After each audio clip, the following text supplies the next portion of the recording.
എല്ലാവർക്കും ചാനൽ 13.8 സ്വാഗതം. ഞാൻ ഗൗതമൻ ആറ്റിൻകര. കഴിഞ്ഞ പ്രാവശ്യം നമ്മൾ പറഞ്ഞു കഴിഞ്ഞത് വാമനാവതാരത്തെക്കുറിച്ചായിരുന്നു. അടുത്തത് 7ാമത്തെ അവതാരം, ശ്രീരാമ അവതാരം. കഥകളിലും ദശാവതാര കഥകളിലും ഇത് 7ാമത്തേത് വരുന്നു. അപ്പം വാമനാവതാരം ഉണ്ടായത്, ആ സംഭവം നടന്നത് AD 815 ദന്തിവർമ്മനെ കൊന്ന കാര്യം നമ്മൾ പറഞ്ഞു. അതിനുശേഷം 5 വർഷത്തിന് ശേഷം, അതായത് AD 820 രാഹു കേതു എന്ന് പറഞ്ഞ 2 ബുദ്ധരാജാക്കന്മാർ ചേട്ടനനിയനുമാണ്. നേപ്പാളികളാണ് അവർ. നേപ്പാളിൽ നിന്ന് ഗയയിൽ, ഇന്നത്തെ ബീഹാറിലെ ഗയയിൽ വന്ന് ഒരു ചെറിയ നാട്ടുരാജ്യമൊക്കെ ഉണ്ടാക്കി അവരങ്ങനെ കഴിയുകയായിരുന്നു. ഒരാൾ രാജാവും മറ്റൊരാൾ മന്ത്രിയും. രാഹു രാജാവും കേതു മന്ത്രി, അങ്ങനെ കഴിയുന്നു. അപ്പം അവരുമായിട്ടുണ്ടായ ഒരു തല്ലുകേസിൽ, ആ തല്ലുകേസിൽ അവർ നേപ്പാളിൽ പോയി ഗറില്ല യുദ്ധവീരന്മാരെയൊക്കെ കൊണ്ടുവന്ന് ഇവരോട്, ഈ വിഷ്ണുവിൻ്റെ സേനയോട് എതിരിട്ട് വിഷ്ണുവിനെ, അല്ലെങ്കിൽ അവതാര പുരുഷനെ 820 വധിക്കുകയുണ്ടായത്. അത് ഗയയിൽ വെച്ചാണ്. അതിനുശേഷം കാലം മാറി പുതിയൊരാൾ ആ പദവിയിലേക്ക് വരാൻ ധൈര്യപ്പെടാത്തതുകൊണ്ട് പിന്നെ ഒരു വിഷ്ണുവോ ഒരു അവതാരമോ ഉടലെടുത്തിട്ടില്ല. അതുകൂടി ഈ വാമനനോട് കൂടി അവതാരകഥ തീരുകയുണ്ടായത്. പക്ഷേ ദശാവതാരത്തിൽ 10 അവതാരത്തെക്കുറിച്ച് പറയുന്നുണ്ട്. അതുകൊണ്ട് ഈ വിഷ്ണു ഇടപെട്ട 5 അവതാരങ്ങളും വിഷ്ണു ഇടപെടാത്ത ഒരു അവതാരം, അതായത് പരശുരാമൻ്റെ അവതാരം, അങ്ങനെ 6 അവതാരങ്ങൾ മാത്രമേ ഉണ്ടായിരുന്നുള്ളൂ. അതോടുകൂടി ഈ നമ്മുടെ ഈ അവതാര പുരുഷൻ പിന്നെ ഉണ്ടായിട്ടില്ല. അതായത് ദശാവതാരത്തിലെ 5 അവതാരങ്ങൾ മാത്രമാണ് വിഷ്ണുവിൻ്റേതായിട്ടുള്ളത്, ഒരെണ്ണം പരശുരാമൻ്റെയും, അങ്ങനെ 6 എണ്ണം. അതിനുശേഷം പിന്നെ വിഷ്ണുവിൻ്റെ മരണശേഷം 13ാം നൂറ്റാണ്ടിൽ പെട്ടെന്ന് ഇസ്ലാം കടന്നു വരുന്നു. അങ്ങനെ 4 നൂറ്റാണ്ട് കഴിഞ്ഞു. ഇവിടെ ബുദ്ധിസവും ജൈനസവും അക്കാലത്ത് തഴച്ചു വളർന്നു. അതുതന്നെ രാഷ്ട്രകൂടാസ്, പാലാസ്, ഏർലി ചാലുക്യാസ്, ആയകൂപക, റോയൽ വേണാട് ഹോസ്, ഹോയ്സലാസ്, കാകാദിയാസ്, കാലച്ചുരാസ്, യാദവാസ്, ഇങ്ങനെ ഉള്ള ഈ ബുദ്ധ ജൈന രാജവംശങ്ങൾ തഴച്ചു വളർന്നു.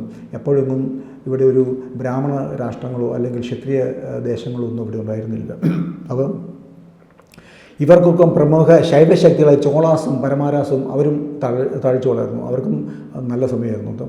അപ്പോൾ ഇന്ത്യൻ സബ് കോണ്ടിനെൻറ്റിലെ ഇവരെ എല്ലാം ആണ് അടക്കി ഭരിച്ചിരുന്നത്. ഈ വിഷ്ണു മരിക്കുന്നതിന് കുറച്ച് ദിവസം മുമ്പ് അദ്ദേഹം സ്വന്തം ദേശമായ നേപ്പാളിൽ പോയി ആ നേപ്പാളിനെ ഒരു ബ്രാഹ്മണ ദേശമാക്കി പ്രഖ്യാപിച്ചിരുന്നു. അതിനുശേഷമാണ് ഇവിടെ വന്നിട്ടാണ് പിന്നെ ഈ രാഹു കേതുവായിട്ട് യുദ്ധത്തിന് പോയത്. അപ്പോൾ അന്ന് വിഷ്ണു അവർക്കൊരു കൊടി കൊടുത്തിട്ടുണ്ടായിരുന്നു നേപ്പാൾ ദേശത്ത്. ഇന്ന് നമ്മൾ പിന്നെ ചരിത്രത്തിൽ അറിയുന്നത് നേപ്പാൾ ഒരു ഹിന്ദു രാഷ്ട്രമാണ്. ഒരിക്കലുമല്ല. ഹിന്ദുയിസമൊക്കെ ഹിന്ദുയിസമൊക്കെ വന്നത് ഈ കഴിഞ്ഞ 200 വർഷത്തിനകത്താണ്. നേപ്പാൾ ഒരിക്കലും ഒരു ഹിന്ദു രാഷ്ട്രമായിരുന്നില്ല. നേപ്പാൾ ഒരു ബ്രാഹ്മണ രാഷ്ട്രമായിരുന്നു. ഈ വിഷ്ണു അവിടെ പോയി ഒരു വലിയ മീറ്റിങ്ങിൽ അവിടെ പോവുകയും അതിനുശേഷം നേപ്പാളിനെ ഒരു ബ്രാഹ്മണ രാഷ്ട്രമായിട്ട് കാത്തുകൊള്ളാൻ അവരോട് ആവശ്യപ്പെടുകയും, അന്ന് വിഷ്ണു കൊടുത്തൊരു കൊടിയുണ്ട്, ചന്ദ്രനെയും സൂര്യനെയും ആലേഖനം ചെയ്ത ഒരു കൊടി, അതാണ് ഇങ്ങനെ ഈ ആകൃതിയിൽ. അന്ന് ബ്രാഹ്മണർക്ക് കൊടുത്ത കൊടിയാണ്. ആ കൊടിയാണ് ഇന്നും നേപ്പാൾ രാജ്യത്തിൻ്റെ കൊടിയായിട്ട് അവർ വെച്ചിരിക്കുന്നത്. ചന്ദ്രനെയും സൂര്യനെയും ആലേഖനം ചെയ്തൊരു കൊടിയാണ്, ഒരു ധ്വജമാണത്. ഇന്നും വിഷ്ണു അന്ന് കൊടുത്ത ആ കൊടി തന്നെയാണ് ഇന്നും നേപ്പാളിൻ്റെ നാഷണൽ ഫ്ലാഗായിട്ട് അവർ വെച്ചുകൊണ്ടിരിക്കുന്നത്. അപ്പോൾ നേപ്പാൾ ഒരു ബ്രാഹ്മണ രാഷ്ട്രമാക്കി മാറ്റിയിട്ടാണ് വിഷ്ണു ഇങ്ങോട്ട് വന്നത്. ഹിന്ദു രാഷ്ട്രമല്ല, ബ്രാഹ്മണ രാഷ്ട്രം. അപ്പോൾ ഇന്ത്യൻ ഇതൊക്കെ ഉണ്ടായിട്ട് പോലും നേപ്പാളിനെ ഒരു ബ്രാഹ്മണ രാഷ്ട്രം ആക്കിയെങ്കിൽ പോലും ഇന്ത്യൻ സബ് കോണ്ടിനെൻറ്റിലെ ഒരു ബ്രാഹ്മണദേശമാക്കി മാറ്റാൻ മനുസ്മൃതി വ്യാപകമായി ഇംപ്ലിമെൻറ്റ് ചെയ്യാനൊന്നും ഈ അവതാര പുരുഷനോ വിഷ്ണുവിനോ കഴിഞ്ഞില്ല. കർമ്മം കൊണ്ട് പേര് കേട്ട രാജവംശമോ രാജാവോ ഇവിടെ ഉണ്ടായിട്ടില്ല. അല്ലെങ്കിൽ ഒരു വൈഷ്ണവ രാജാവ്, ശക്തനായ ഒരു വൈഷ്ണവ രാജാവോ ഒരു രാജവംശമോ ഇവിടെ ഉണ്ടായില്ല. നമ്മൾ പറയുമ്പോൾ പേര് പറയുമ്പോഴത്തേക്ക് ഇവിടെ രാജാക്കന്മാരില്ല, അത് ഒക്കെ നാഗവംശ രാജാക്കന്മാരായിരുന്നു. അല്ലെ മൗര്യന്മാരോ അല്ലെങ്കിൽ അങ്ങനെ ഏത് പേര് പറഞ്ഞാലും അതൊക്കെ രാഷ്ട്രകൂടാസോ മൗര്യന്മാരോ അല്ലെ പാലാസോ അങ്ങനെ പറയുന്നതെല്ലാം മറ്റുള്ളവരായിരുന്നു. ഒരിക്കലും ഒരു ബ്രാഹ്മണ രാജാവോ ബ്രാഹ്മണ രാജവംശമോ പേര് കേട്ടത് ഇവിടെ ഉണ്ടാക്കാൻ പറ്റിയിട്ടില്ല. ഹിംസയിലൂടെയും ആക്രമണത്തിലൂടെയും വളഞ്ഞ വഴികളിലൂടെയൊക്കെ ബുദ്ധിസത്തെയും ജൈനസത്തെയും തുരത്തി ഓടിച്ചെങ്കിലും അതിന് മുമ്പ് തന്നെ അവരെ പോയി മുഴുവൻ തീർത്തും പോകുന്നതിന് മുമ്പ് തന്നെ ഇസ്ലാം ഇവിടെ എത്തി, ഇങ്ങോട്ട് കടന്നു വന്നു, അല്ലെങ്കിൽ വിളിച്ചു വരുത്തി. അപ്പോൾ അങ്ങനെ ഒരു ബാബറെ ഇങ്ങോട്ട് വിളിച്ചു വരുത്തുകയാണ് ചെയ്തത്. അങ്ങനെ നേരത്തെ പറഞ്ഞിട്ടുണ്ട്. അങ്ങനെ ഒരു അവതാര പുരുഷൻ ഉണ്ടായിരുന്നിട്ട് കൂടി 1700 വർഷം BC 6 മുതൽ CE 12 വരെ ഉള്ള ഈ 1700 വർഷം ഇന്ത്യൻ സബ് കോണ്ടിനെൻറ്റിൽ ഭരണം നടത്തിയ മുഖ്യ വംശം ബുദ്ധിസമായിരുന്നു. അല്ലെങ്കിൽ പ്രമുഖ രാജാക്കന്മാരും ബുദ്ധിസ്റ്റ് രാജാക്കന്മാരായിരുന്നു. പിന്നെ ചില ജൈന രാജാക്കന്മാരും ജൈനവംശം കൂടും. അപ്പോൾ ഇസ്ലാമും പിന്നാലെ സിഖിസവും വന്നതോടുകൂടി സമൂഹത്തിൽ ധാർമ്മിക ബോധത്തിനും മൂല്യത്തിനൊക്കെ ഒരു ഉണർവുണ്ടായി. അതിനൊക്കെ വ്യത്യാസം വന്നു.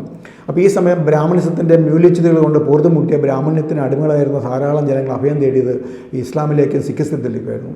അവർ പല ആൾക്കാരും ഇസ്ലാമിലേക്കും സിഖിസത്തിലേക്കും പോയി. അങ്ങനെ ഒരു ഇതുണ്ടായി, ഒരു കാൽച്ചുവട്ടിലെ മണ്ണൊലിപ്പ് ഉണ്ടായിട്ടുണ്ട്. അപ്പോൾ അങ്ങനെ കാൽച്ചുവട്ടിലെ മണ്ണൊലിച്ച് പോകുന്ന പറഞ്ഞാൽ ബ്രാഹ്മണ പുരോഹിതൻ തല പോകാൻ ആലോചിച്ചു, ഇതിനെന്താ വഴി, ആൾക്കാരെ എങ്ങനെ പിടിച്ചു നിർത്താം. ഒന്നാമതാണെങ്കിൽ മൂല്യച്യുതി കൊണ്ട് തകർന്നിരിക്കുകയാണ് ബ്രാഹ്മണ്യം. അപ്പം ബ്രാഹ്മണ്യസം മഹനീയമായോ എന്ന് വരുത്തി തീർക്കണം. അങ്ങനെ വരുത്തി തീർക്കാൻ എന്താണ് വഴി, നിങ്ങൾ തലപോകാൻ ആലോചിച്ചു. വിഷ്ണുവിൻ്റെ 5-6 അവതാര കഥകളുണ്ട്, കമ്പോസ് ചെയ്തിരുന്നിട്ടുണ്ട്. പക്ഷേ അതൊക്കെ മൃഗങ്ങളായിരുന്നു. എല്ലാവർക്കും നല്ല നല്ല നേതാക്കന്മാരുണ്ട്, അല്ലെങ്കിൽ എല്ലാവരുടെയും കഥകളിനകത്തുണ്ടായിരുന്ന വലിയ വലിയ ഉത്കൃഷ്ടരായ ആൾക്കാരാണ്. പക്ഷേ ബ്രാഹ്മണിസത്തിൻ്റെ അവതാര കഥകളിലെല്ലാം പറയുന്ന കൂടുതൽ ആൾക്കാർ മൃഗങ്ങളൊക്കെ ആയിരുന്നു, അല്ലേ? കൂർമ്മം, വരാഹം, നരസിംഹം, ഇങ്ങനെയുള്ള ഇതൊക്കെ കാണിച്ചുകൊണ്ട് എങ്ങനെയാണ് മനുഷ്യരുടെ മുമ്പിൽ ഇതിനെയൊക്കെ അവതരിപ്പിച്ചുകൊണ്ട് എങ്ങനെയാണ് ഇത് നമ്മുടെ മതം ഉത്കൃഷ്ടമാണ് അല്ലെങ്കിൽ നമ്മുടെ അത് ഏറ്റവും മഹനീയമാണെന്ന് പറയാനായിട്ട് ഉള്ള ചാൻസുകളൊന്നുമില്ല. ഈ മൃഗത്തൊക്കെ കാണിച്ചുകൊണ്ട് പറയാൻ പറ്റുമോ? പറ്റത്തില്ല. മറ്റുള്ള മതങ്ങൾക്ക് അങ്ങനെയല്ല. ജീസസ് ക്രൈസ്റ്റ് അല്ലെങ്കിൽ അള്ളാഹ് മുഹമ്മദ്, അല്ലെങ്കിൽ പ്രവാചകൻ മുഹമ്മദ്, ജീസസ് ക്രൈസ്റ്റ്, അല്ലെങ്കിൽ ഗുരുനാനാക്ക്, ബുദ്ധൻ, ജൈനൻ, ഇങ്ങനെയുള്ള ധാരാളം വ്യക്തികളുണ്ട്, മഹനീയ വ്യക്തികളുണ്ട്. ആ മഹനീയ വ്യക്തിത്വത്തിന് മുമ്പിൽ ഇവർക്ക് നിർത്താൻ ഉള്ളത് നരസിംഹം അല്ലെങ്കിൽ പന്നി അല്ലെങ്കിൽ ആമ, ഇതൊക്കെയായിരുന്നു. അപ്പം അതിന് ഈക്വലായിട്ട് അവർക്ക് മുന്നിൽ പിടിച്ചു നിൽക്കാൻ ഉള്ള ഒരു കഥാപാത്രം പോലും അല്ലെങ്കിൽ ഒരു നല്ലൊരു ഐക്കൺ പോലും ഇല്ലാതിരുന്ന ബ്രാഹ്മണ്യം തല പോലും ആലോചിച്ച് ഇനി എന്ത് ചെയ്യുന്നു. അപ്പം പരശുരാമനെയും കാണിക്കാൻ പറ്റില്ല. പരശുരാമനുണ്ട്, പരശുരാമൻ ഇങ്ങനെ തോർത്ത കൊണ്ട് പിടിച്ച് കയ്യിൽ മഴുവും പിടിച്ചുകൊണ്ട് നടക്കുന്ന പരശുരാമനും ഒരു കൊലപാതകയായിരുന്നു. അതുകൊണ്ട് അതും കാണിക്കാൻ പറ്റത്തില്ല. പിന്നെ ആരുമില്ല. ആ ഒരു അവസ്ഥയിലാണ് ഇവർ ഒരു നല്ലൊരു മോഡലിനെ കുറിച്ച് ആലോചിച്ചത്. മറ്റുള്ളവരുടെ മനുഷ്യരുടെ മുമ്പിൽ കാണിക്കാൻ പറ്റിയൊരു മോഡലിനെ കുറിച്ച് ഞാൻ ആലോചിച്ചു. അപ്പോൾ ഈ അവതാര പുരുഷൻ, ഈ വിഷ്ണുവിൻ്റെ തന്നെ കാര്യം പറഞ്ഞാലോ, അപ്പോൾ വിഷ്ണുവിനെ കുറിച്ച് എല്ലാവർക്കും അറിയാം. വിഷ്ണുവിൻ്റെ കയ്യിലിരിപ്പ് കൊണ്ട് അന്നത്തെ സമൂഹത്തിലും പാട്ടായിരുന്നു വിഷ്ണു ആരായിരുന്നു എന്നുള്ളത്. വിഷ്ണു ഒരു കൊലപാതക തന്നെയായിരുന്നു, പരശുരാമനേക്കാളും വലിയ കൊലപാതകമായിരുന്നു. അതുകൊണ്ട് അവർ ജീസസിന് തുല്യമായിട്ടോ അല്ലെങ്കിൽ മുഹമ്മദിന് തുല്യമായിട്ടോ അല്ലെങ്കിൽ ഗുരുനാനാക്കിന് തുല്യമായിട്ടോ അല്ലെങ്കിൽ മറ്റുള്ള ഏതെങ്കിലും ഒരു ബുദ്ധന് തുല്യമായിട്ടോ അല്ലെങ്കിൽ ജൈനന് തുല്യമായിട്ടോ ഒന്നും കാണിക്കാൻ പറ്റിയ ആളായിരുന്നില്ല വിഷ്ണു. അപ്പോൾ അവരെ സംബന്ധിച്ച് സീറോ ആയിരുന്നു, അല്ലെങ്കിൽ ശൂന്യമായിരുന്നു. അവരുടെ പോക്കറ്റിൽ ഇത് കാണിക്കാൻ പറ്റിയ ഒന്നും തന്നെ ഉണ്ടായിരുന്നില്ല. ഇത്ര ഒരു ചുറ്റുപാടിലാണ് ബ്രാഹ്മണധർമ്മങ്ങളായ ഈ കർമ്മം, അർത്ഥം, കാമം, മോഷം, ഇതൊക്കെ ഈ 4 ബ്രാഹ്മണ തത്വങ്ങൾ ഉദ്ഘോഷിച്ചുകൊണ്ട് കാണിക്കാൻ പറ്റിയ കൃതികൾ എഴുതണമെന്ന് ഇവർ ആലോചിക്കുന്നത്. അന്നാണ് ഇവരൊക്കെ എഴുതുക, ഇതിനെക്കുറിച്ച് ആലോചിച്ച് തന്നെ. അപ്പം എഴുത്ത് ബ്രാഹ്മണന് വശമേ അല്ല. ഇവരെ വലിയ വിദ്യാസമ്പന്നരാണ്, അല്ല ഇവർ വലിയ എഴുത്തുകാരാണ്, സാഹിത്യകാരന്മാരാണ്, ഏറ്റവും വലിയ സാഹിത്യകാരന്മാർക്ക് ഇവരുടെ ആൾക്കാരാണ് നിന്ന് വെറുതെ നുണ പറയുന്നത് മാത്രമേ ഉള്ളൂ. പക്ഷേ വിദ്യ അല്ലെങ്കിൽ എഴുത്ത് ബ്രാഹ്മണന് ഒരിക്കലും അവർക്ക് അന്യമായിരുന്നു ഈ ഇത്. കാരണം വേദപണ്ഡിതന്മാർക്ക് പോലും അക്ഷരജ്ഞാനം ഉണ്ടായിരുന്നില്ല. അവരാരും അക്ഷരം പഠിച്ചിട്ടില്ല. വെറുതെ സ്മൃതിയിലൂടെ ശ്രുതിയിലൂടെ ഇവരെ കേൾക്കുക, അത് തലയ്ക്കകത്ത് അത് തലച്ചോറ് സൂക്ഷിച്ച് വയ്ക്കുക, ഓർമ്മയിൽ സൂക്ഷിച്ച് വയ്ക്കുക, അത് മാത്രമേ ഉള്ളൂ. ആ ഓർമ്മയിൽ നിന്ന് പറഞ്ഞു കൊടുക്കുക, മറ്റുള്ളവരും കേൾക്കുക, അവരും പഠിക്കുക, അവരും അത് ഓർമ്മയിൽ സൂക്ഷിക്കുക. ഇങ്ങനെ ഇവരിത് തലമുറകളായിട്ട് എക്സ്റ്റെൻഡ് ചെയ്യുകയാണ് ചെയ്യുന്നത്. അല്ലാതെ ഇവർ അക്ഷരം ഉണ്ടാക്കുകയോ അക്ഷരം പഠിക്കുകയോ അക്ഷരജ്ഞാനം ചെയ്യുകയോ ഏതെങ്കിലും പുസ്തകങ്ങൾ എഴുതുകയോ ചെയ്തിട്ടുണ്ടെന്ന് പറഞ്ഞതൊക്കെ ചരിത്രത്തിലെ ഏറ്റവും വലിയ തെറ്റുകളാണ്. ഇവരൊന്നും ചെയ്തിട്ടില്ല. അവർക്ക് അക്ഷരജ്ഞാനമോ അല്ലെങ്കിൽ പുസ്തകരചനയോ സാഹിത്യരചനയോ ഇവർ നടത്തിയിട്ടേയില്ല. 13-ാം നൂറ്റാണ്ട് ഇവർ നടത്തിയിട്ടേയില്ല. അൽബറൂണിക്ക് ഇവിടെ വരുന്ന ആ 11-ാം നൂറ്റാണ്ടിൽ പോലും ഒരു ബ്രാഹ്മണ ടെസ്റ്റുകളും ഇവിടെ ഉണ്ടായിരുന്നില്ല. അത് എഴുതിയിട്ടുണ്ട് ഉണ്ടാകാനായിട്ട്. അപ്പം ഈ ശ്രുതിയിലും സ്മൃതിയിലും ഒക്കെ വിദ്യ രഹസ്യമാക്കി വെക്കണം. എഴുതി വെച്ചാൽ എല്ലാവരും വായിച്ചെല്ലാവരും ഇവരുടെ വിദ്യ മനസ്സിലാക്കത്തില്ല. അപ്പോൾ ഇവരുടെ വിദ്യ ആരും മനസ്സിലാക്കാതിരിക്കാനും വേണ്ടി വിദ്യ വളരെ രഹസ്യമായിട്ട് സൂക്ഷിക്കുന്ന ആൾക്കാരായിരുന്നു ബ്രാഹ്മണന്മാർ. അത് പരസ്യമാക്കുന്നത് അവർക്ക് ഇഷ്ടമായിരുന്നില്ല. അതുകൊണ്ട് തന്നെ ഇവർ അക്ഷരം ഞാനും ചെയ്തിട്ടില്ല. ഇവർ ഒരു വിദ്യയും എങ്ങും എഴുതി വെച്ചിട്ടില്ല, അല്ലെങ്കിൽ അതിനുള്ള പുസ്തകങ്ങൾ ഇവർ എഴുതിയിട്ടില്ല. അതെല്ലാം അത് മറ്റുള്ളവർ അറിയാതിരിക്കുക, അത് രഹസ്യമായിട്ട് സൂക്ഷിക്കുന്നതായിരുന്നു ഇവരുടെ ഉദ്ദേശം. അപ്പോൾ സംസ്കൃതത്തിന് പോലും അവർ ലിപി ഉണ്ടാക്കിയിട്ടില്ലായിരുന്നു 13-ാം നൂറ്റാണ്ട് വരെ. എപ്പോഴാണ് ഇവർക്ക് ആവശ്യം വന്നത്? അങ്ങനെ 12-ാം നൂറ്റാണ്ടിന് ശേഷമാണ് ഇതിലുള്ള ശ്രമങ്ങൾ. അതെന്താ കാരണം? അപ്പോഴത്തേക്കും കാലം മാറിയപ്പോഴത്തേക്കും എല്ലാവരുടെ വീക്ഷണങ്ങളൊക്കെ മാറി. മാത്രമല്ല നളന്ദ യൂണിവേഴ്സിറ്റി തല്ലിപ്പൊളിച്ചു, അതുപോലെ കത്തിച്ച് തല്ലിപ്പൊളിച്ചപ്പോൾ അവിടെ നിന്ന് ധാരാളം പുസ്തകങ്ങൾ പാലി, ഈജിപ്ഷ്യൻ, അറബ്, ലാറ്റിനല്ല ഈ ഗ്രീക്ക് ഭാഷകളിലുള്ള ധാരാളം പുസ്തകങ്ങൾ അവിടെ നിന്ന് കടത്തിക്കൊണ്ടുപോയി. ഈ കടത്തിക്കൊണ്ടുപോയ അനേകായിരം പുസ്തകങ്ങൾ സംസ്കൃതത്തിലേക്ക് മൊഴിമാറ്റം നടത്തി ഏതെങ്കിലും ഋഷിമാരുടെയൊക്കെ പേരും വെച്ച് സമൂഹത്തെ കാണിച്ച് തങ്ങൾ വിജ്ഞാനികളും പണ്ഡിതരും പാണ്ഡിത്യമുള്ളവരാണെന്ന് പറഞ്ഞു പരത്തുന്ന ഒരാവശ്യം ഇവർക്കുണ്ടായി. അങ്ങനെ ഇപ്പം അതുവരെ ഇവർക്ക് വിജ്ഞാനത്തിലോ അല്ലെങ്കിൽ ഏതെങ്കിലും സയൻസിലോ ഏതെങ്കിലും ശാസ്ത്രത്തിലോ ഒന്നും യാതൊരു നിപുണതയും ഉണ്ടായിരുന്നില്ല. ഈ നളന്ദ യൂണിവേഴ്സിറ്റിയിൽ നിന്ന് കടത്തിക്കൊണ്ട് പോയ അനേകായിരം പുസ്തകങ്ങളൊക്കെ സംസ്കൃതത്തിലേക്ക് മൊഴിമാറ്റം നടത്തി വേണം ഇനി ഇവർക്ക് ആളാകാൻ. അന്നേരമാണ് ഇവർ സംസ്കൃതത്തിൻ്റെ ലിപി വേണമെന്ന് ആലോചിച്ചത്. അങ്ങനെ അവർ അതിനുശേഷമാണ് അതിനെ ലിപിയെക്കുറിച്ച് ആലോചിക്കുന്നത്. എന്നിട്ടും സ്വന്തമായിട്ട് ലിപി കണ്ടുപിടിച്ചില്ല. അവരെ പാലി ഭാഷയുടെ ലിപികളെല്ലാം എടുത്താണ് അവർ സംസ്കൃതം ഉണ്ടാക്കിയത്. പാലി ഭാഷ ആസിറ്റീസ് അബ്സോർബ് ചെയ്ത് അത് സംസ്കൃതമാണ് പറഞ്ഞു വരുത്തിയാണ് പാലി ഭാഷയിൽ നിന്നാണ് അവർ സംസ്കൃതം ഉണ്ടാക്കിയത്. അങ്ങനെയാണ് സംസ്കൃതം ഭാഷ ഉണ്ടാക്കിയതും ആ ഭാഷയിൽ ലിപി ഉണ്ടാക്കിയതും അതിൽ പിന്നെ പുസ്തകങ്ങൾ എഴുതാൻ തുടങ്ങിയതും. പുസ്തകങ്ങൾ എഴുതാമെന്ന് പറഞ്ഞത് ഈ നളന്ദ യൂണിവേഴ്സിറ്റിയിൽ കൊണ്ടുപോയ പുസ്തകങ്ങളെല്ലാം മൊഴിമാറ്റം നടത്തി ഏതെങ്കിലുമൊക്കെ വലിയ ഋഷിമാരുടെ പേര് വയ്ക്കുകയായിരുന്നു. പതഞ്ജലിയാണ്, പാണിനിയാണ്, അല്ലെങ്കിൽ ചാണക്യനാണ്, അല്ലെങ്കിൽ വാൽമീകിയാണ് എന്ന് പറഞ്ഞാൽ ഇങ്ങനെയുള്ള ഓരോരോ മഹർഷിമാരുടെ പേരിൽ ഈ പുസ്തകങ്ങൾ മൊഴിമാറ്റി നടത്തുക ഇവർ ചെയ്തത്. അങ്ങനെ ഗ്രീക്ക്, റോമൻ, അറബ്, പാലി ടെക്സ്റ്റുകളെ മൊഴിമാറ്റം നടത്തി സ്വന്തമാക്കിയെങ്കിലും അന്നത്തെ സാമൂഹ്യ രാഷ്ട്രീയ ചരിത്രത്തിന് പറ്റിയൊരു ഗ്രന്ഥം രചിക്കാൻ പറ്റിയ ടെക്സ്റ്റുകളൊന്നും അവർ കണ്ടെത്തിയില്ല. എന്നിട്ട് പോലും കണ്ടെത്തിയില്ല. അപ്പോഴാണ് BC 220 ആര്യാവർത്തത്തിനെതിരെ ബ്രാഹ്മണ്യത്തിനെതിരെ തലയുയർത്തിയിരുന്ന ഭാരതദേശവും ക്ഷത്രിയകുലത്തിൻ്റെ സ്വന്തം ദേശമായ ഭാരതത്തിൻ്റെ കുലഗുരുവായിരുന്ന വിശ്വാമിത്രൻ എഴുതിയ മഗധി ഭാഷയിലെ കുറേ പുസ്തകങ്ങളൊക്കെ ഈ പുഷ്യമിത്ര ശുംഗൻ പണ്ട് അടിച്ചുകൊണ്ട് പോയി സൂക്ഷിച്ചു വെച്ചിട്ടുള്ള കാര്യം ഇവർ ഓർമ്മ വന്നു. അത് ഇതായിരുന്നു, ഗായത്രി മന്ത്രം ഉണ്ടായിരുന്നു അതിനകത്ത്, അത് വിശ്വാമിത്രൻ എഴുതിയതാണ്. ശിവപുരാണം ഉണ്ടായിരുന്നു, അത് വിശ്വാമിത്രൻ എഴുതിയതാണ്. രാമായണം ഉണ്ടായിരുന്നു, ക്ഷത്രിയ രാമായണം, അത് വിശ്വാമിത്രൻ എഴുതിയാണ്. ഭാരതം ഭൈരവമായിരുന്നു, അത് വിശ്വാമിത്രൻ എഴുതിയാണ്. അങ്ങനെ തുടങ്ങിയ കൃതികളൊക്കെ അന്ന് വിശ്വാമിത്രൻ എഴുതിയാണ്. അവരുടെ ഭാരതദേശത്തിന് വേണ്ടി ഭാരതദേശത്തിൻ്റെ ലിറ്ററേച്ചർ ഇതൊക്കെ അതൊക്കെ ഈ പുഷ്യമിത്ര ശുംഗൻ്റെ കയ്യിലുണ്ട്, അല്ലെങ്കിൽ പുഷ്യമിത്ര ശുംഗൻ അത് സൂക്ഷിച്ച് വെച്ചിട്ടുണ്ട്. അപ്പോൾ അങ്ങനെ ഈ വിശ്വാമിത്രനെയും ജനകനെയും മറ്റനേക ക്ഷത്രിയരെയൊക്കെ വധിച്ച് പുഷ്യമിത്രൻ ശുംഗം ഭദ്രമായി സൂക്ഷിച്ച് വെച്ച ഈ പുസ്തകങ്ങളിൽ ഓർമ്മ വന്നപ്പോഴത്തേക്ക് അതെല്ലാം എടുത്തുകൊണ്ട് വന്നിട്ട് അത് വായിച്ചു നോക്കി. അത് വായിച്ചു നോക്കിയപ്പോഴത്തേക്ക് അതിനകത്ത് രാമായണത്തിലെ രാമൻ ഒരു നല്ല സ്റ്റാർ വാല്യുള്ള ഹീറോ എന്ന് മനസ്സിലായി. പക്ഷേ കുഴപ്പമെന്ന് വെച്ചാൽ രാമൻ അന്ന് ഉത്തമ പുരുഷനാണ്. ക്ഷത്രിയ രാമായണത്തിലെ രാമൻ ഉത്തമ പുരുഷനാണ്, നല്ല രാജാവാണ്, നല്ല പുത്രനാണ്, നല്ല ഭർത്താവാണ്, നല്ല ജ്യേഷ്ഠനാണ്. പക്ഷേ സർവരെ ഇഷ്ടപ്പെടുന്ന സഹായിക്കുന്ന പ്രജാക്ഷേമ തൽപരനായ അതിലുപരി ശിവൻ്റെ അവതാര പുരുഷനാണ് രാമൻ ആ രാമായണത്തിൽ. അപ്പം രാമൻ കൊള്ളാം, പക്ഷേ സർവരെ ഇഷ്ടപ്പെടുന്ന എല്ലാവരെയും സഹായിക്കുന്ന ആ രീതികളൊക്കെ മാറ്റി മറ്റു തരത്തിലാകണം. ബ്രാഹ്മണരെ മാത്രം സഹായിക്കുന്ന, ബ്രാഹ്മണർക്ക് വേണ്ടി മാത്രം ജീവിക്കുന്ന, ബ്രാഹ്മണർക്ക് വേണ്ടി മാത്രം ഭരണം നടത്തുന്ന രാമനെയാണ് ഇവർക്ക് വേണ്ടത്. അപ്പം ഇതിനകത്ത് വ്യത്യാസങ്ങൾ വരുത്തുമ്പോൾ പല മാനിപ്പുലേഷൻസും നടത്തണം. മറ്റുള്ളവരെ ശത്രുക്കളായിട്ട് കണക്കാക്കുന്ന, മറ്റുള്ളവരെ ശത്രുക്കളായി കണ്ട് അകറ്റി നിർത്തുന്ന, അവരുടെ അധികാരത്തിൽ സ്വാതന്ത്ര്യത്തിൽ കൈകടത്തുന്ന, അന്യമതക്കാരോട് അഗ്രസീവായിട്ട് പെരുമാറുന്ന ഒരു രാമനാക്കി മാറ്റിയെടുക്കണം ഇവർക്ക്. അത് യഥാർത്ഥ രാമനെ വേണ്ട ഇവർക്ക്. പിന്നെയോ ഇവർക്ക് വംശവരീയനായ ഒരു രാമനെയാണ് വേണ്ടത്. അത്തരം രാമനെ മാറ്റിയെടുക്കണം. അവന് ബുദ്ധ, ദ്രാവിഡ, ചണ്ടാല, ചാമറ, യാദവ ജനങ്ങളോട് യാതൊരു ദൈവവും കാണിക്കാത്തൊരു രാമനെയായിരുന്നു ഇവർക്ക് വേണ്ടത്. അപ്പം അത് ഇത് ശിവന് പകരം വിഷ്ണുവിൻ്റെ അവതാരമായിട്ട് രാമനെ അവതരിപ്പിക്കണം, അത് യുഗപുരുഷനായിട്ട് അവതരിപ്പിക്കണം, അതുപോലെ ദൈവമായിട്ട് അവതരിപ്പിക്കണം. അങ്ങനെയുള്ളൊരു രാമനെ വേണം. ഏതായാലും രാമനെ അതിൽ നിന്നെടുത്ത് അന്നത്തെ ആ പുതിയ രാമനിലൂടെ വിഷ്ണുവിൻ്റെ പോരായ്മകൾ പരിഹരിക്കണം. അതിനാണ് ഈ രാമനെ അതിൽ നിന്നെടുത്ത് ഒരു മോഡലായിട്ട് സ്വീകരിച്ചിട്ട് അവർ പുതിയ തരത്തിൽ പുസ്തകം എഴുതാനായിട്ട് ആലോചിച്ചത്. അപ്പം ദശഹര 10 തലകൾ ഉള്ള, അതേപോലെ നാട് കടത്തപ്പെട്ട ബുദ്ധിസത്തെയും ചരമഗീതമായി പ്രതീക ആത്മകമായ ബുദ്ധമതത്തെയും അവരുടെ രാജാക്കന്മാരെയും രാമൻ ജയിക്കുന്നതായി പുതിയ രാമായണം രചിക്കാനായിട്ട് പദ്ധതിയിട്ടു. അപ്പോൾ ഈ പുതിയ രാമനെ അവതരിപ്പിക്കുമ്പോഴത്തേക്ക് ഒരു രാമായണം എഴുതുവാണെങ്കിൽ അത് ബുദ്ധമതത്തിൻ്റെ ചരമഗീതമായിട്ട് അവതരിപ്പിക്കണം, ബുദ്ധമതത്തെ വിജയിക്കുന്നതായിട്ട് അവതരിപ്പിക്കണം. പണ്ട് ബുദ്ധമതത്തിൽ ഒരു ചണ്ടാളനായിട്ടുള്ള ഒരു വലിയ രാജാവുണ്ടായിരുന്നു. ആ രാജാവിൻ്റെ ഒരു രാവണൻ എന്നായിരുന്നു. ഇന്നത്തെ ഛത്തീസ്ഗഡിലായിരുന്നു അദ്ദേഹത്തിന് ഭരണം നടത്തിയിരുന്നത്. ആ രാവണൻ എല്ലാ ബ്രാഹ്മണരെയും ഡിബേറ്റിൽ തോൽപ്പിച്ചിട്ടുണ്ട്. ഒരേ സമയം 10 പേരോട് 10 വിവിധ സബ്ജക്റ്റുകളിൽ അദ്ദേഹം ഡിബേറ്റ് നടത്തി തോൽപ്പിച്ചിട്ടുണ്ട്. അതുകൊണ്ടാണ് അദ്ദേഹത്തെ ദശാനനൻ അല്ലെങ്കിൽ 10 തലയുള്ളവൻ എന്ന് ബുദ്ധൻ വിശേഷിപ്പിച്ചത്.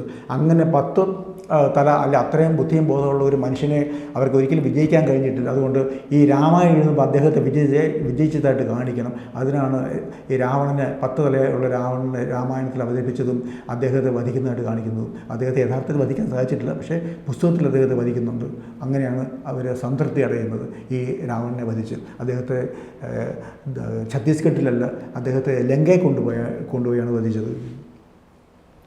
അപ്പം അന്ന് രാമായണം എഴുതാനായിട്ട് അവർ കണ്ടുപിടിച്ച ആൾ ഈ തുളസിദാസ് ദുബെ എന്ന് പറഞ്ഞ ഒരു ബ്രാഹ്മണ പണ്ഡിറ്റായിരുന്നു.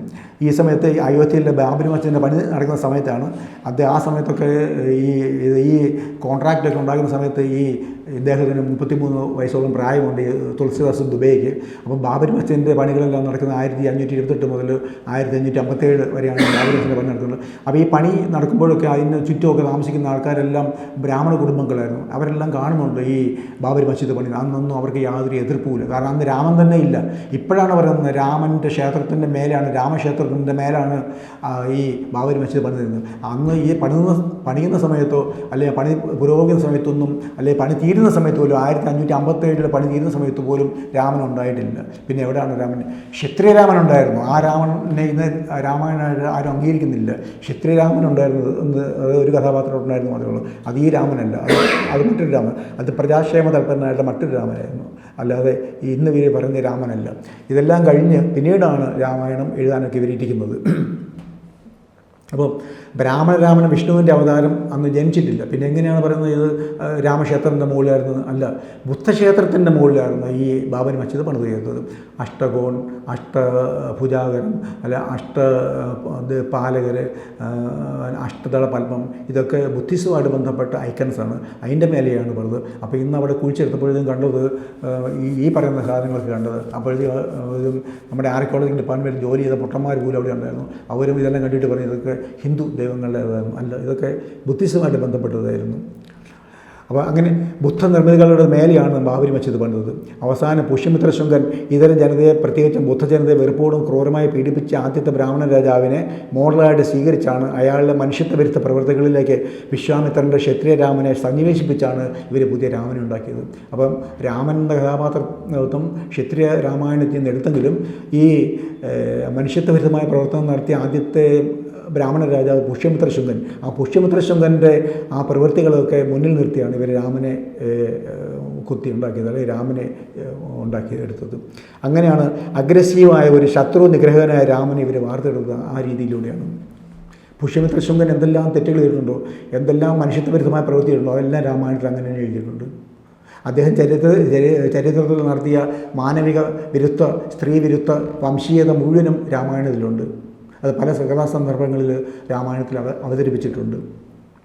കുക്കുത്തരാമയിൽ അദ്ദേഹം കടന്നു ചെല്ലുകയും അവിടെയുള്ള ബാലകാണ്ഡത്തിൽ എഴുതിയിരിക്കുന്ന അതുപോലെ അവിടെയുള്ള ധാരാളം നൻസിനെ അല്ലെങ്കിൽ ബുദ്ധഭിക്ഷണിമാരെ തലവെട്ടിക്കൊല്ലുകയൊക്കെ ചെയ്തിട്ടുണ്ട്. അത് ബാലകാണ്ഡം 25-ാം സർഗത്തിൽ എഴുതിയിട്ടുണ്ട്. അതുപോലെ തന്നെ കോശത്താമയിലേക്ക് ചെല്ലുകയും അവിടെ ശുപാർണിക എന്ന് പറഞ്ഞൊരു നണ്ണ്, അതുപോലെ അവരുടെ ആയിരക്കണക്കിന് ശിശുക്കളും അവർ ഇത് മെഡിറ്റേഷൻ ചെയ്തിരുന്നപ്പോഴത്തേക്കും അവരുടെ മുലയരിയും മൂക്കരിയും ഒക്കെ ചെയ്തിട്ടുണ്ട് അവരുടെ എല്ലാവരെയും. അതും ഒരു അസുര സ്ത്രീയായിട്ട് കാണിച്ചിട്ടുണ്ട്. അശോകവൻ അദ്ദേഹം കത്തിച്ചിട്ടുണ്ട്. അതും അശോകവാടി കത്തിച്ചിട്ടുണ്ട്, അശോകവനം കത്തിച്ചിട്ടുണ്ട്. എന്തിന്? ക്ഷത്രിയകുലത്തിൻ്റെ ഗുരുവായിരുന്ന രാമായണത്തിൻ്റെ കർത്താവായിരുന്ന വിശ്വാമിത്രനെ തന്നെ ഒരു ബ്രാഹ്മണനായിട്ടാണ് ഇവരുടെ രാമായണത്തിൽ അവതരിപ്പിച്ചിരിക്കുന്നത്. വിശ്വാമിത്രൻ ബ്രാഹ്മണനായിരുന്നില്ല, വിശ്വാമിത്രൻ ക്ഷത്രിയനായിരുന്നു. ക്ഷത്രിയകുലത്തിൻ്റെ, ഭാരതത്തിൻ്റെ ജനകനോട് തോളോട് തോൾ ചേർന്ന് ഭാരതം എന്ന രാഷ്ട്രം കെട്ടിപ്പടുത്ത മഹാനായ ഒരു വ്യക്തിയായിരുന്നു ഈ വിശ്വാമിത്രൻ. അദ്ദേഹത്തെ ഒരു ബ്രാഹ്മണനായിട്ട് അല്ലെങ്കിൽ അസുരന്മാരെ കൊല്ലാനായിട്ട് കാട്ടിലേക്ക് അസുരൻ്റെ ശല്യം വന്നപ്പോഴത്തേക്ക് അവരെ കൊല്ലാനായിട്ട് ഈ 2 ബാലന്മാരെയും രാമനെയും ലക്ഷ്മണനെയും കൂട്ടിക്കൊണ്ട് കാട്ടിലൂടെ പോകുന്ന ഒരു ബ്രാഹ്മണനായിട്ടാണ് രാമായണത്തിൽ ഈ വിശ്വാമിത്രൻ അവതരിപ്പിച്ചിട്ടുള്ളത്. അദ്ദേഹം ബ്രാഹ്മണനായിരുന്നു, ക്ഷത്രിയൻ തന്നെയായിരുന്നു. അപ്പോൾ ഈ താടകാവധം, അത് താരകയാണ് താടകയായിട്ട് അവതരിപ്പിച്ചത്. അത് ബാലകാണ്ഡം 25-ാം സർഗത്തിൽ അവതരിപ്പിച്ചിട്ടുണ്ട്. അപ്പോൾ 20-ാം നൂറ്റാണ്ടിലെ ജനങ്ങൾ രാമൻ്റെ ജനനസ്ഥലം ഇതാണ്, അവിടെയാണെന്നൊക്കെ പറഞ്ഞുകൊണ്ട് ഇങ്ങനെ തർക്കിച്ച അവകാശവാദം ഉന്നയിക്കുന്നു. അപ്പോൾ ഈ ദിവ്യദൃഷ്ടികളായ ജ്ഞാനികൾക്കൊന്നും അറിയില്ലായിരുന്നു ഇങ്ങനെയൊക്കെ ഫ്യൂച്ചറിൽ ഇങ്ങനെ ആൾക്കാരിങ്ങനെയൊക്കെ ക്ലെയിം ചെയ്യുന്നൊക്കെ. അതുകൊണ്ട് വിശ്വാമിത്രൻ്റെ രാമായണത്തിൽ രാമൻ്റെ ജനനസ്ഥലം എടുത്ത് പറഞ്ഞിട്ടില്ല. അതുപോലെ തന്നെ കഥ മോഷ്ടിച്ചെഴുതുന്നവരും അത് ഓർത്തില്ല. രാമൻ എവിടെയാണ് ജനിച്ചെന്നുള്ള കാര്യം അവരാരും എഴുതിയിട്ടില്ല.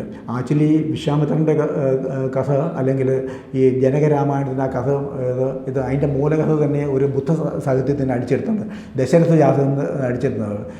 ഇത് ജാതക കഥ 540 നമ്പർ കഥയുടെ പേരാണ് ദശരഥ ജാതകം. അതിൽ നിന്ന് എടുത്താണ് ഈ വിശ്വാമിത്രൻ ഈ ക്ഷത്രിയ രാമായണം ഉണ്ടാക്കിയത്. അതിൽ നിന്ന് അടിച്ചെടുത്താണ് ഇവർ ബ്രാഹ്മണ രാമായണം ഉണ്ടാക്കിയത്. അപ്പോൾ ആക്ച്വലി പറഞ്ഞാൽ ഇത് ബനാറസിനെ ചുറ്റിപ്പറ്റിയുള്ള കഥയാണിത്. പക്ഷേ എന്നാൽ രാമൻ്റെ ജനനസ്ഥലം എവിടെയാണെന്ന് ഈ രാമായണത്തിലോ ആ രാമായണത്തിലോ ഇവർ പറഞ്ഞിട്ടില്ല. എന്നാൽ മൂലകഥയിൽ പറയുന്നുണ്ട്. അതിനകത്ത് രാമൻ്റെ ജന്മസ്ഥലം ബനാറസിന് ചുറ്റിപ്പറ്റിയാണ് കഥ നടക്കുന്നത്. ഒറിജിനൽ കഥയിൽ ദശരഥ ജാതക കഥയിൽ രാമനും സീതയും ലക്ഷ്മണനും ബ്രദേഴ്സും സിസ്റ്റേഴ്സുമാണ്. ദശരഥന് 4 മക്കളുണ്ട്. 4 മക്കളിൽ രാമൻ മൂത്തയാൾ, അതിൻ്റെ ഇളയത് സീത, പിന്നെ മറ്റൊരു അമ്മയിലാണ് ഭരതൻ. അങ്ങനെ 4 മക്കളാണ്. 2 ഭാര്യയിലായിരുന്നു 4 മക്കളാണ് ഉണ്ടായത്. അതിനകത്ത് രാമനും സീതയും ബ്രദർ സിസ്റ്ററാണ്, ലക്ഷ്മണനും സീതയും ബ്രദർ സിസ്റ്ററാണ്. പക്ഷേ ഇതിനകത്ത് അങ്ങനെയില്ല. രാമൻ്റെ ഭാര്യയായിട്ടാണ് ഇവർ ഈ രാമായണത്തെ സീതയെ അവതരിപ്പിച്ചത്. അപ്പോൾ ദശരഥ ജാതകം എൻ്റെ കഥ 540. അതുപോലെ തന്നെ സീതാ സ്വയംവരം എന്ന് പറഞ്ഞ മറ്റൊരു കഥയുണ്ട്. അതും ഈ ജാതകഥയിലെ കഥയാണ് 539. ഈ 2 കഥ അതുപോലെ മറ്റ് പല കഥകളും കൂട്ടിച്ചേർത്താണ് ഇവർ ഈ രാമായണം ഉണ്ടാക്കിയത്. അപ്പോൾ ജൂയിഷ് ബൈബിളിൽ ഉൽപ്പത്തി ചാപ്റ്ററുണ്ട്. ഉൽപ്പത്തി ചാപ്റ്ററിൽ ഇങ്ങനെ പല കഥകളുണ്ട്, അത് എടുത്തിട്ടുണ്ട്. അതിലേക്ക് ചില കഥാപാത്രങ്ങൾ എടുത്തിട്ടുണ്ട്. അതായത് രാമനും സീതയൊക്കെ കാട്ടിലേക്ക് പോകുന്ന ആ ഭാഗമൊക്കെ ഈ ജൂയിഷ് ബൈബിളിൽ ഉൽപ്പത്തി ചാപ്റ്ററിൽ നിന്ന് എടുത്തതാണ്. അതിനകത്ത് റാമുണ്ട്, RAM റാം. അദ്ദേഹത്തിൻ്റെ ഭാര്യ സറ, അദ്ദേഹം ഒരു മരുമകനുണ്ട് ലോത്ത്. അപ്പോൾ ഇവരെയും കൊണ്ടൊക്കെ കാട്ടിൽ താമസിക്കുകയും വനവാസം ചെയ്യുകയും ആ വനവാസം ചെയ്യുമ്പോഴത്തേക്ക് അവർക്ക് പലതരത്തിൽ അസുഖങ്ങളൊക്കെ ഉണ്ടാകുകയും അപ്പോൾ ആ കാട്ടിൻ്റെ അരികിൽ താമസിക്കുന്ന ധാരാളം നീഗ്രോകൾ താമസിക്കുന്നുണ്ട് കാട്ടിൻ്റെ വെളിം പ്രദേശത്ത്. അവരെ അടുത്ത് പോവുകയും അവർ ചില ആഹാരങ്ങളൊക്കെ അവർക്ക് ഉണ്ടാക്കി കൊടുക്കുകയും മീൻ പിടിക്കാൻ അവരെ സഹായിക്കുകയും മീൻ പിടിക്കാൻ പഠിപ്പിക്കുകയും അതുപോലെ നായാടാൻ പഠിപ്പിക്കുകയും അതുപോലെ ആഹാരങ്ങൾ ഉണ്ടാക്കാൻ പഠിപ്പിക്കുകയും. ഇവർ കൊട്ടാരത്തിൽ താമസിക്കുന്നുണ്ട്. അപ്പോഴത്തേക്ക് അവിടെ ഇവരെ പഠിപ്പിക്കുന്നുണ്ട്. അപ്പോൾ അക്കാലത്ത് അവിടെ ഒരു നീഗ്രോ ഉണ്ടായിരുന്നു. ആ നീഗ്രോയുടെ സെറ്റിൽമെൻറ്റിൽ ഒരു വലിയ നീഗ്രോ ഉണ്ടായിരുന്നു. വളരെ ശക്തിയുള്ളൊരു നീഗ്രോ, വളരെ ഉയരമൊക്കെയുള്ളത്. പലപ്പോഴും ഈ രാമൻ ഈ പറയുന്ന ഈ റാം അദ്ദേഹത്തിൻ്റെ ഈ മരുമകൻ അതുപോലെ സറ ഇവർക്കെല്ലാം പല അസുഖങ്ങൾ ഉണ്ടാകുമ്പോഴത്തേക്കും അവരെ ശുശ്രൂഷിക്കാനൊക്കെ ആയിട്ട് ഈ നീഗ്രോ തോളിലെടുത്തുകൊണ്ട് പോകുമായിരുന്നു. ഇവരെ തോളിലെടുത്തുകൊണ്ട് പോയി അവരവരുടെ സെറ്റിൽമെൻറ്റിൽ കൊണ്ടുപോയി പല മരുന്നുകൾ പച്ചമരുന്നൊക്കെ വെച്ച് അവരുടെ അസുഖം മാറ്റുകയും അത് കഴിഞ്ഞ് പിന്നെ ഇങ്ങോട്ട് എടുക്കുകയും പിന്നെ ഇവർക്ക് നടക്കാൻ വയ്യാത്തപ്പോഴും ചെറിയ തോടുകൾ ചാലുകളൊക്കെ കടന്നു പോകാനായിട്ട് ഈ നീഗ്രോ ഇവരെ തോളിലേറ്റി ഒക്കെ നടന്നിട്ടുണ്ട്. അപ്പം ആ നീഗ്രോയാണ് ഇവർ ഈ രാമായണം എഴുതിയപ്പോഴത്തേക്കും ഇതിനകത്ത് ഹനുമാനായിട്ട് ചിത്രീകരിച്ചിരിക്കുന്നത്. അതായത് ഹീബ്രു ബൈബിളിലെ ഉൽപ്പത്തി ചാപ്റ്ററിലെ റാമിൻ്റെ കഥ, റാമാൻ്റെ സറയുടെ കഥയ്ക്കകത്തുണ്ടായിരുന്ന ഒരു നീഗ്രോ, അതിശക്തമായ ഒരു നീഗ്രോ, നല്ല ഉയരവും വണ്ണവും ഒക്കെ ഉള്ള നീഗ്രോ, 2-3 പേരെയൊക്കെ തോളിലേറ്റിക്കൊണ്ട് പോകാൻ പ്രാപ്തനായിരുന്ന ഒരു നീഗ്രോ ഉണ്ടായിരുന്നു. ആ നീഗ്രോയെ ആസിറ്റീസാണ് നമ്മുടെ ഹനുമാനായിട്ട് ചിത്രീകരിച്ചിരിക്കുന്നത്. അപ്പം അതിൻ്റെ ഹനുമാൻ എന്ന പദം തന്നെ അങ്ങനെ ഉണ്ടായതാണ്. ഒരു അക്വേർഡ് ഡിസോർഡറായിട്ടുള്ള ഈ ജോ ഉള്ള ഒരാളായിട്ടാണ് കാണിച്ചാണ് ഈ ഇതിനകത്ത് ആ നീഗ്രോയെ തന്നെ പ്രതിഫലിപ്പിച്ചതായിട്ടാണ് നമ്മളുടെ ഇദ്ദേഹത്തിനെ ഉണ്ടാക്കിയത് ഹനുമാനെ ഉണ്ടാക്കിയിരിക്കുന്നത്. അപ്പം ഇങ്ങനെയുള്ള കഥാസങ്കേതങ്ങൾക്ക് സ്വീകരിച്ചാണ് 1580 അവധി ഭാഷയിൽ രാമായണം എഴുതി ഉണ്ടാക്കിയിരിക്കുന്നത്. അത് അക്ബറിൻ്റെ കാലത്തായിരുന്നു. അക്ബർ ഉടനെ തന്നെ അദ്ദേഹത്തിന് ഫിനാൻസ് മിനിസ്റ്ററായിട്ടുള്ള ടോഡർമാളിൻ്റെ ത്രൂ ആണ് അക്ബറിന് ഇതുകൊണ്ട് കൊടുത്തത്. ടോഡർമാൾ ബ്രാഹ്മണനായിരുന്നു. ഉടനെ തന്നെ അക്ബർ എന്ത് ചെയ്തു, അദ്ദേഹത്തിൻ്റെ കൊട്ടാരത്തിൽ ധാരാളം അറബി പണ്ഡിതന്മാരുണ്ടായിരുന്നു, അവർക്ക് കൊടുത്തു. അവർ 4 വർഷത്തിനുള്ളിൽ തന്നെ 1584 തന്നെ രാമായണം അവർ അറബി ഭാഷയിൽ ട്രാൻസ്ലേറ്റ് ചെയ്തു. എന്നിട്ടും രാമായണം സംസ്കൃതത്തിൽ എഴുതിയിട്ടില്ല. കാരണം സംസ്കൃത ഭാഷ ഉണ്ടായിട്ട് അപ്പം ഏതാണ്ട് 100 വർഷമൊക്കെ ആയിട്ടുണ്ട്. പക്ഷേ എന്നാൽ പോലും സംസ്കൃത ഭാഷയ്ക്ക് അന്നത്തെ ഒരു രാമായണം പോലെയുള്ള കൃതി എഴുതാനായിട്ടുള്ള ഒരു ഫ്ലെക്സിബിലിറ്റി അന്ന് ഭാഷയ്ക്ക് ഉണ്ടായിരുന്നില്ല.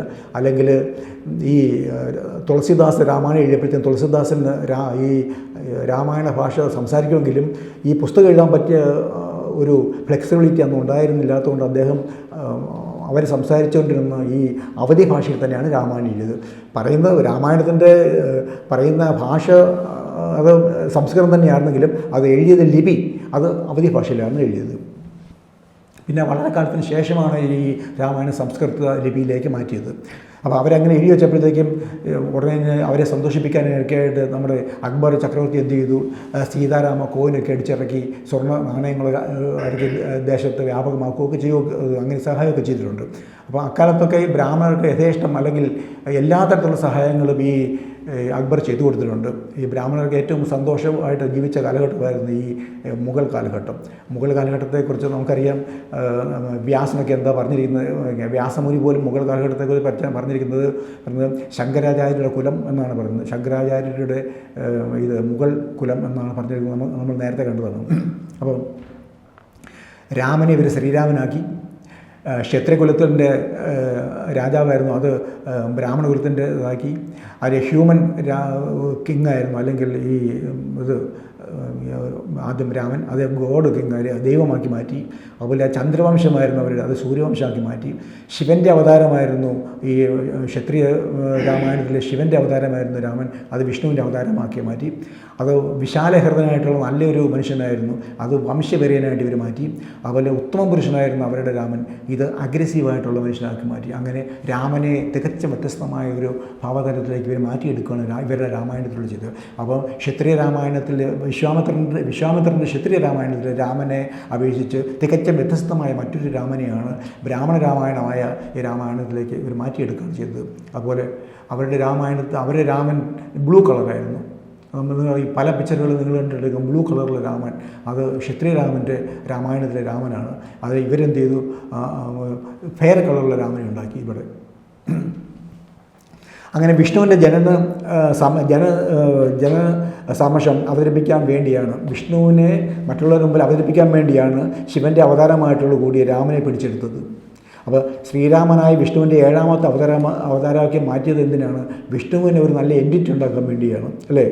വേറെ അതിന് വേണ്ടിയാണ് ഇങ്ങനെ ക്ഷത്രിയൻ്റെ സാഹിത്യം മോഷണം ചെയ്തത്, അല്ലെങ്കിൽ ബുദ്ധ സാഹിത്യത്തിൽ നിന്ന് രാമനെ മോഷണം ചെയ്ത് ഇങ്ങനെ ഒരു രാമായണം എഴുതി ഉണ്ടാക്കിയത് വിഷ്ണുവിന് ഒരു എൻറ്റിറ്റി ഉണ്ടാക്കാൻ വേണ്ടി, അല്ലെങ്കിൽ മറ്റുള്ള മതക്കാരുടെ നേതാക്കന്മാരുടെ ഒപ്പത്തിനൊപ്പം നിർത്താൻ വേണ്ടി വിഷ്ണുവിന് ഒരു എൻറ്റിറ്റി, ഒരു പേഴ്സണാലിറ്റി ഉണ്ടാക്കാൻ വേണ്ടിയാണ് രാമനെ അവതാരമായിട്ട് സ്വീകരിച്ച് ഇങ്ങനെ ഇദ്ദേഹത്തിൻ്റെ പേഴ്സണാലിറ്റി ഉയർത്താൻ വേണ്ടിയാണ്, വിഷ്ണുവിൻ്റെ പേഴ്സണാലിറ്റി ഉയർത്താൻ വേണ്ടിയാണ് ഇങ്ങനെ ഒരു സാഹിത്യ മോഷണം നടത്തി ഇങ്ങനെ ഒരു അവതാര കഥ ഉണ്ടാക്കിയെടുത്തത്. ഇനി അടുത്ത അവതാരമായിട്ട് വരുന്നവരെ എല്ലാവർക്കും നമസ്കാരം.